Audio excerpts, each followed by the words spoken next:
पाकिस्तान अब crypto currency और bitcoin mining को लेकर बड़ा दांव खेलने जा रहा है। देश में क्रिप्टो को वैध बनाने के लिए, उसे रेगुलेट करने के लिए पाकिस्तान डिजिटल एसेट्स अथॉरिटी यानी पीडीएए बनाई गई है, जो crypto exchange, wallet, stable coins और डेफी को रेगुलेट करेगी।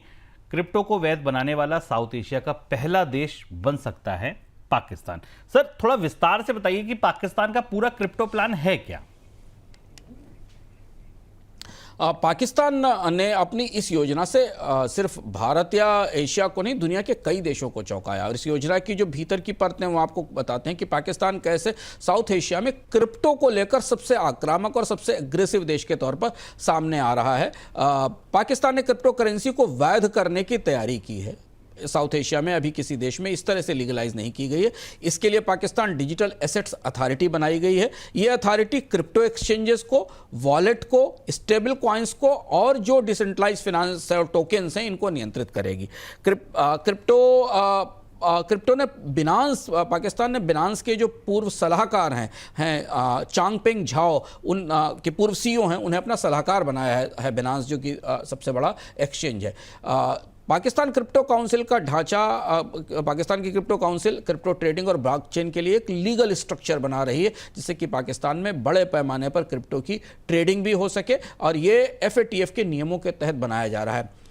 ऐसा बताया जा रहा है कि पाकिस्तान ने इस पूरे क्रिप्टो की व्यवस्था के लिए एफएटीएफ से बात की थी और जो मनी लॉन्ड्रिंग के नियम हैं उन्हें लागू करते हुए इस ढांचे को बनाया जा रहा है। तो पाकिस्तान केवल रेगुलेटरी ढांचा ही नहीं बना रहा है क्रिप्टो का, जो साउथ एशिया में पहली बार हो रहा है, और एक्सचेंजेस को रेगुलेट करने और कॉइन्स को रेगुलेट करने के लिए, बल्कि माइनिंग के लिए भी में निवेश करने की तैयारी कर रहा है, जो और भी चौंकाने वाला है। पाकिस्तान ने करीब 2000 मेगावाट की अतिरिक्त बिजली बिटकॉइन माइनिंग और एआई डेटा सेंटर्स के लिए दी है। साहिवाल, चाइनाब और पोर्ट कासिम जैसे जो थर्मल पावर प्लांट हैं, वहां से अतिरिक्त बिजली का उत्पादन जो होता है उसे माइनिंग में दिया जाएगा। सेकंड फेज में रिन्यूएबल एनर्जी को पर फोकस किया जाएगा और वहां से बिजली लाई जाएगी। माइनिंग और एआई सेंटर्स के लिए टैक्स की छूट दी जाएगी। और यहां हम आपको याद दिलाना चाहेंगे कि इस बार का अर्थम जरूर देखिएगा। इस बार का अर्थम आपको खोलकर बताता है कि कैसे दुनिया क्रिप्टो की तरफ अब बढ़ने को तैयार है, कानूनी तौर पर, बहुत वैध तौर पर।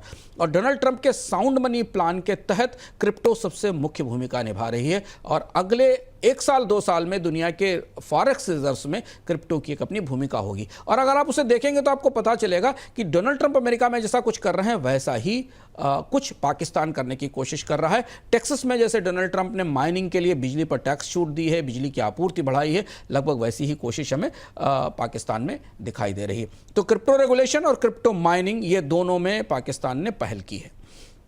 सर, बाजार की क्या तैयारी है, रणनीति क्या है यहां पर? पाकिस्तान का जो इंटरनल डॉक्यूमेंट है, जो क्रिप्टो काउंसिल के डॉक्यूमेंट हैं, वो बता रहे हैं कि पाकिस्तान 2025 तक करीब 15 से 27 मिलियन क्रिप्टो यूजर्स को टारगेट कर रहा है। यानी दुनिया में 9वां स्थान होगा क्रिप्टो यूजर्स में।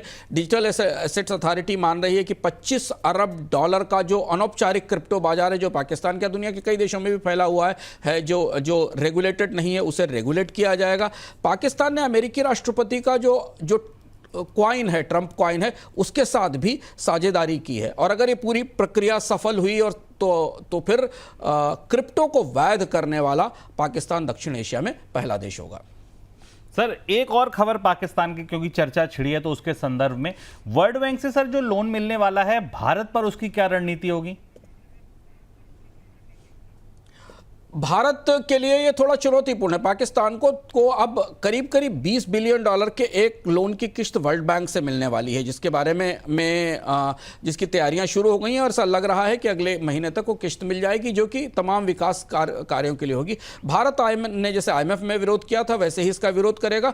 भारत की कोशिश ये है कि IMF की वर्ल्ड बैंक के इस लोन से रोकने के लिए पाकिस्तान को फत्फ की ग्रे लिस्ट में, एफएटीएफ और मनी लॉन्ड्रिंग का जो रेगुलेटरी संस्था है दुनिया में, उसकी ग्रे लिस्ट में रखने पर दबाव बनाया जाए। क्योंकि अगर पाकिस्तान उस ग्रे लिस्ट में बना रहता है तो उसे अंतर्राष्ट्रीय फंडिंग हासिल करने में, विदेश से निवेश हासिल करने में चुनौती बढ़ती रहेगी।